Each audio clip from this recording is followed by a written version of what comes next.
સુરતમાં mid brain activation and brain development પ્રોગ્રામની certification ceremony યોજાઈ. સુરત સ્નેહ ઓલ્ટરનેટિવ સાયન્સ સેન્ટર દ્વારા તેજસ 2026 અંતર્ગત mid brain activation and brain development પ્રોગ્રામની સર્ટિફિકેશન સેરેમનીનું આયોજન કરવામાં આવ્યું હતું.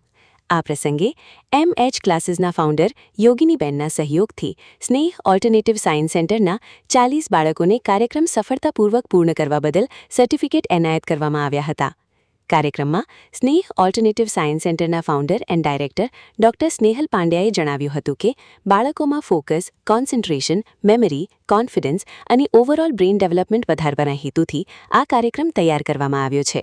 બાળકોના શૈક્ષણિક વિકાસની સાથે તેમના સર્વાંગી વિકાસ પર પણ ધ્યાન આપવું જરૂરી છે. સર્ટિફિકેશન સેરેમની દરમિયાન બાળકોની મહેનત, વાલીઓના સહયોગ અને ટ્રેનર્સની નિષ્ઠાને બિરદાવવામાં આવી હતી. સર્ટિફિકેટ પ્રાપ્ત થતાં બાળકોમાં ઉત્સાહનો માહોલ જોવા મળ્યો હતો. 40 સ્ટુડન્ટ્સ, 40 સર્ટિફિકેશન્સ, 1 સેલિબ્રેશન સાથે યોજાયેલ આ કાર્યક્રમ બાળકોના આત્મવિશ્વાસ અને સર્વાંગી વિકાસ તરફનો મહત્વપૂર્ણ પગલું બન્યો હતો.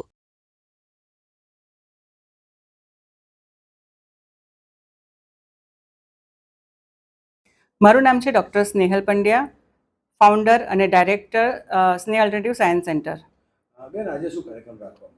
આજે આપણે સર્ટિફિકેશન સેરેમની રાખી છે. પહેલાં જે આપણા 40 છોકરાઓને આપણે મિડ બ્રેઇન એક્ટિવેશન કરાયું એનો સર્ટિફિકેટ સેરેમની પ્રોગ્રામ હતો. આપની સંસ્થા કેટલા વર્ષથી આ કાર્યક્રમ અને આ અભ્યાસ કરાવી રહી નાના છોકરાઓ? મારી સંસ્થા આમ જોવો તો 10 વર્ષથી ચાલે છે, પણ અમે અત્યારે એક સાથે 40 લોકોના સર્ટિફિકેશન આપ્યા છે. વાત કરીએ તો આનાથી બાળકોનો સર્વાંગી વિકાસ કઈ રીતે થશે?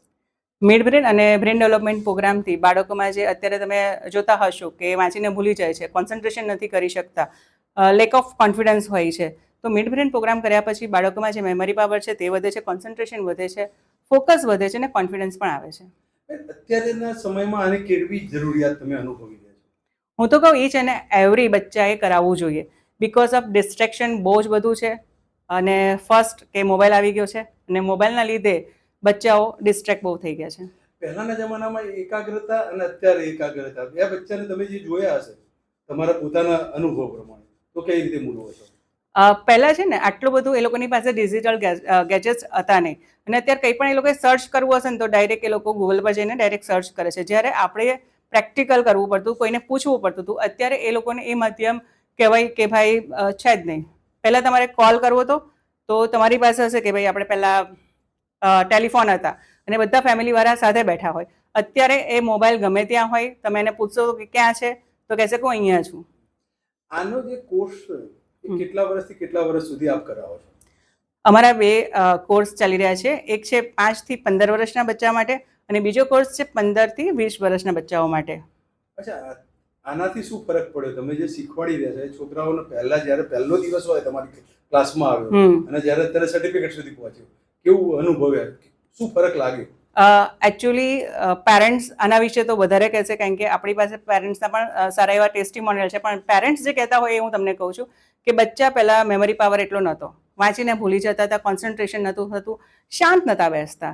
તો અત્યારે બચ્ચું થોડું શાંત થઈ ગયું છે, કોન્સન્ટ્રેશન, એ લોકોનું ફોકસ પણ વધી ગયું છે.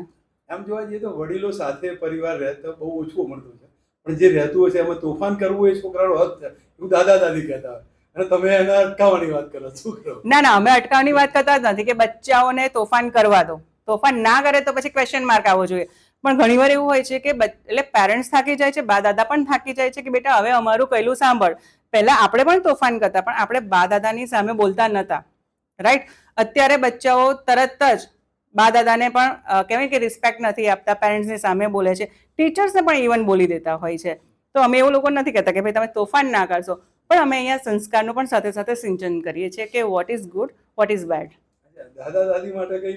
હા, દાદા દાદી માટે છે, કારણ કે અમે લોકો જે અહીંયા મિડ બ્રેઇન ને બ્રેઇન ડેવલપમેન્ટ કરાવીએ છીએ એમાં બચ્ચા, પેરેન્ટ્સ અને બા દાદાને પણ અમે લોકો બોલાવતા હોઈએ છીએ.